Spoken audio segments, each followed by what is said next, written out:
Yes, students, the next topic is agriculture marketing. So, agriculture marketing is a combination of two words, agricultural and marketing. Agriculture is a process where we grow crops and it includes allied activities also. So, marketing क्या है? Is a process where the exchange of goods and services takes place.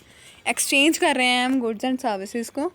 So, it's starts with selling और ends with consumption. सो हमने consumption तक लेके जाना है. सो consumption in the sense कब कैसे सेल करनी है हमने एग्रीकल्चर प्रोड्यूस को.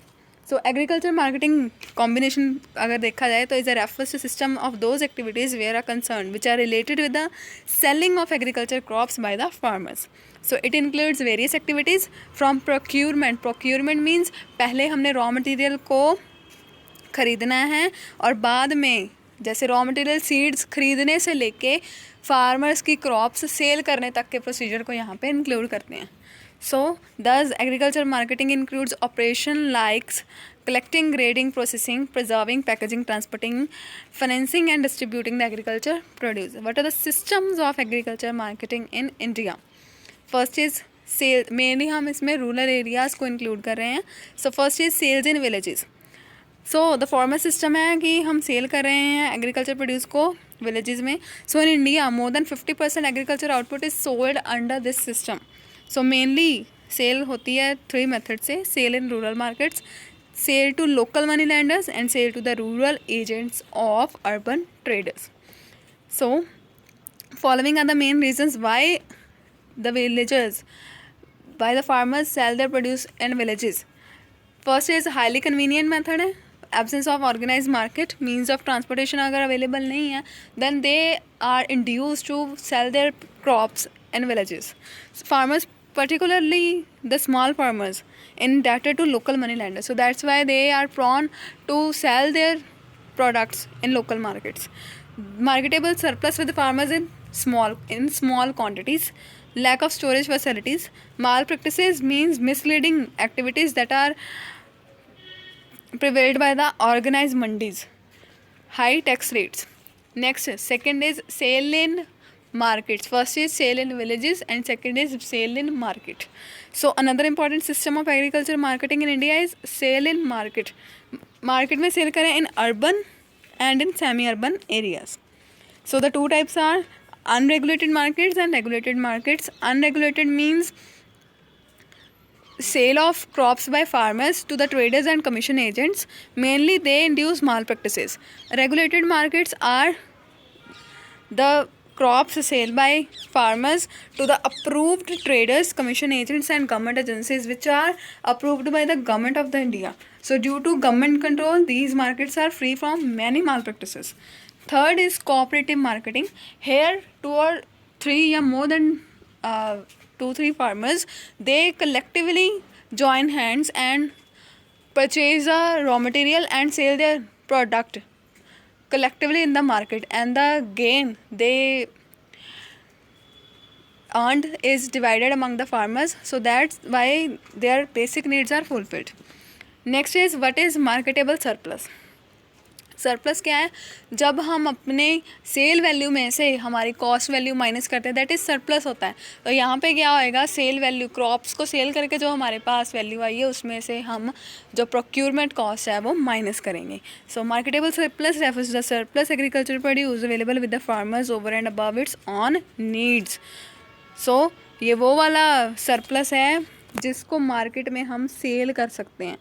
जैसे फार्मर्स ने 5000 kgs ऑफ वीट प्रोड्यूस किए, लेकिन उसने 1000 kg अपने खुद के कंजप्शन के लिए रख ली, तो कितनी बचेगी? 4000. अब 4000 का वो क्या करेगा? मार्केट में सेल करेगा. This is called marketable surplus. पहले आपको सरप्लस का मीनिंग बताया गया था, अब ये मार्केटेबल सरप्लस है.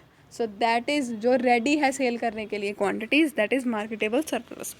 So following points are marketable surplus के. It generates income for the farmers, ensure food security for ever increasing population, supply of raw material to the industrial sector.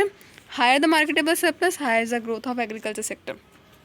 Next is a problem or defects in agriculture marketing in India. Distress sale. So farmers are forced to sell their products at unfavorable conditions because after the harvesting crop, so at that time prices they paid is low, that's why they earn losses. Lack of regulated markets. In India there is a lack of regulated markets which are controlled by the government, so the farmers are tend to earn low rates for their crops. Unorganized farmers, the farmers does not have unity, that's why they can lead to these type of practices. So the fourth point is multiplicity of intermediaries. There are lack of intermediaries like artiyas, commission agents and traders, so that's why there is a price, more price when the intermediaries are more. So price charge is more from the customer when the intermediaries are more, and farmers are forced to earn less price. Absence of trade grading system absence है, so consequently good quality output is sold at par with the poor quality output, mix करके हम cell करते हैं, so the farmers fail to get a fair price. Poor transportation facilities, there is a lack of transportation facilities, so that's why the farmers are forced to sell their product in villages market at low price. Lack of market knowledge, because many farmers doesn't know that there is a MSP system that prevalent in the agriculture sector, but if MSP is not known to them, they are tend to earn less price, they are forced to accept less price. Malpractices in the mandis, poor storage facilities and low prices. Next are the suggestions to solve these problems. जो हमने problems पढ़े हैं then उनको reverse लिखेंगे, then these are the solutions. Expansion करनी चाहिए regulated markets की. Organized farmers means उनको organization बना के means कि इकट्ठे मिलके अपने product को sale करना चाहिए. Elimination of intermediaries, grading of produce, development of transportation facilities, spread of agricultural education, check on malpractices in mandis. Same points हैं, in positive sense में लिखना है हमने. Expansion of storage facilities, remunerative prices means जो बनता है price वो हमें देना चाहिए, कम price नहीं pay करना चाहिए. Check on money lenders. What are the measures that are adopted by the government to improve the agriculture marketing in India? So these are first, establishment of regulated markets. So due to the expansion of agriculture marketing in India, government has increased around regulated markets 200. So in a number 200 has increased in 1951, and in 2016 there are 7,800 regulated markets in India. Apart from this, there are 23,000 periodic agriculture marketing in rural areas, and around 15% of this function under the government regulation. So some of the important features of regulated markets are: working of regulated market is supervised by market committees, so that's why they tend to work according to that rules and regulations. Traders and commission agents have to obtain license to carry out trade in these markets. तो जैसे उन्होंने कोई व्यापार करना है agriculture marketing में, traders commission agent का काम करना है, तो उन्हें पहले लाइसेंस लेना पड़ेगा. अगर लाइसेंस है उनके पास तो वो माल प्रैक्टिसेस नहीं कर सकते. अगर वो ऐसा करेंगे तो उनका लाइसेंस कैंसिल हो जाएगा. Commission and various fees to be paid in these markets are determined by government. Standard weights and measures to be used in these markets, and government predetermined prices are set. Next is establishment of cooperative market societies. So at present there are 25 states. यहाँ पे 25 states cooperative market societies हैं, मतलब 25 राज्य में cooperative marketing societies हैं. So around 200 central cooperative societies हैं हमारे पास, और more than 7,000 primary cooperative marketing societies हैं. So there are 3 stages होती हैं, 3 stages हैं हमारे पास cooperative societies के. तो इन्होंने ये जैसे हाई लेवल, लो लेवल और मिडल लेवल, इनको हमने डिफाइन किया. Next, these societies collect the agriculture produce from their members and even from the non-members and produces process and sell at appropriate prices. So at national level agriculture cooperative marketing federation बनी हुई है, that is set up in 1958. Grading of agriculture output, that grades की हमारा जो crops है वो A grade है, B grade है, ए प्लस ग्रेड है, दैट्स वाई हमें उस अकॉर्डिंग के हमारे मार्क्स जो प्राइस है वो मिलता है हमारे प्रोड्यूस का। और इसी से रिलेटेड इन्होंने एक quality products of agriculture sector में branded as Agmark agriculture marketing का प्रोड्यूस किया है, जो कि 25 रीजनल में सेटअप किया गया है। So grading of agriculture produce helps in exports as well. जिनका ज़्यादा ए प्लस ग्रेड है वो एक्सपोर्ट किया जाता है, जैसे वीट ए प्लस ग्रेड की एक्सपोर्ट की जाती है। Development of storage facilities, standardization of weights and measures spread किए हैं मार्केट इन्फॉर्मेशन इससे रिलेटेड, जैसे टीवीज़ रेडियोज़ में फार्मर्स रिलेटेड इन्फॉर्मेशन दी जाती है कि आप इन सीड्स को यूज़ करो, इन ट्रैक्टर्स कॉम्बाइंस हैं इनको यूज़ करो। Expansion and development of transportation facilities, प्रधानमंत्री ग्राम सड़क योजना बनाई गई है and Bharat Nirman program that facilitates rural farmers to sell their products, sell their crops in mandis. Price support, minimum price system follow किया जाता है, दैट्स वाई उनको एक प्रॉपर प्राइस, कम से कम इतना प्राइस तो मिले ही मिले। Directorate of marketing and inspection, that is a commission that was made by the Indian government for grading and standardization of agriculture commodities, regulation of marketing practices and marketing research. Chaudhary Charan Singh National Institute of Agriculture Marketing, that was established to improve the agriculture marketing infrastructure in the country and launch programs related to teaching, training and research concerning agriculture marketing. Alternative systems दिए हुए हैं, direct या तो direct cell कर सकते हैं farmers या sell through retail stores. Cooperatives in India, अब कोऑपरेटिव्स को हम ध्यान से रीड आउट करेंगे और इनमें कौन कौन सी स्टेजेस के बारे में मैंने वहाँ पे एक लाइन बोली थी, तो इनको आप अब देखोगे प्राइमरी, स्टेट और सेंट्रल लेवल की कैसे होती हैं। So as discussed in the preceding sections, agriculture marketing in India has suffered from some serious और ill defect. So ill defects को सोल्यूशन, मतलब उन कमियों को इम्प्रूव करने के लिए हमने कोऑपरेटिव सोसाइटीज़ बनाई हैं। कोऑपरेटिव सोसाइटीज़ क्या होती हैं, जैसे अकेले फार्मर्स, एक फार्मर्स हैं, मानो 3 फार्मर्स हैं हमारे पास, तो 3 फार्मर्स, एक के पास 1 लाख रुपए हैं, दूसरे के पास मशीनरी सारी है लेकिन पैसे नहीं हैं, लेकिन इसके पास मशीनरी सारी है। जो सी पर्सन है उसके पास 5 लाख रुपीज़ है। तो इन्होंने तीनों ने क्या किया, ये इकट्ठे होकर इन्होंने कोऑपरेशन की, कोऑपरेटिव ऑर्गेनाइजेशन बनाई और इन्होंने क्या कहा कि हम इकट्ठे मिलके काम करेंगे और जो भी प्रोड्यूस होएगा हमारे क्रॉप्स उनको इकट्ठे मार्केट में सेल करेंगे, जो प्रॉफिट होएगा वो बांट लेंगे आपस में।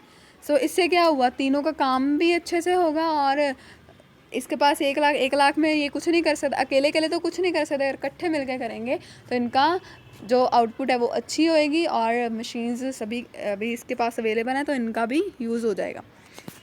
सो ऑर्गेनाइजेशन स्ट्रक्चर है दिया गया कोऑपरेटिव मार्केटिंग इन इंडिया का। First is primary, central and state, और एक नेशनल लेवल की कोऑपरेटिव मार्केटिंग है। First is primary cooperative market is at lowest tier, lowest में सबसे नीचे लेवल का ये लेवल है और ये विलेज लेवल पे होता है। So these are directly deal with farmer members and provide services to them. और इंडिया में more than 7,000 primary cooperative marketing societies हैं। उससे हाई लेवल क्या होता है, सेंट्रल लेवल कहते हैं हम इसको, इज़ अ ग्रुप ऑफ, इसमें क्या आता है, जो प्राइमरी कोऑपरेटिव है इनका ग्रुप आता है, ये डायरेक्टली प्राइमरी डील करते हैं फार्मर्स के साथ। सो सेंट्रल लेवल डील करता है सिर्फ प्राइमरी के साथ। ये एक फेडरेशन बनी हुई है जो कोऑर्डिनेट और सुपरवाइज करती है पीसीएम्स को और इनकी प्रॉब्लम्स को सॉल्व करती है। इंडिया में almost 200 central cooperative marketing societies हैं। State is a state level पे हैं ये और ये कोऑर्डिनेट सुपरवाइज करती हैं सेंट्रल लेवल को। Nationally means at national level और प्रमोट्स करता है ये activities of CMS, state level और सेंट्रल लेवल को।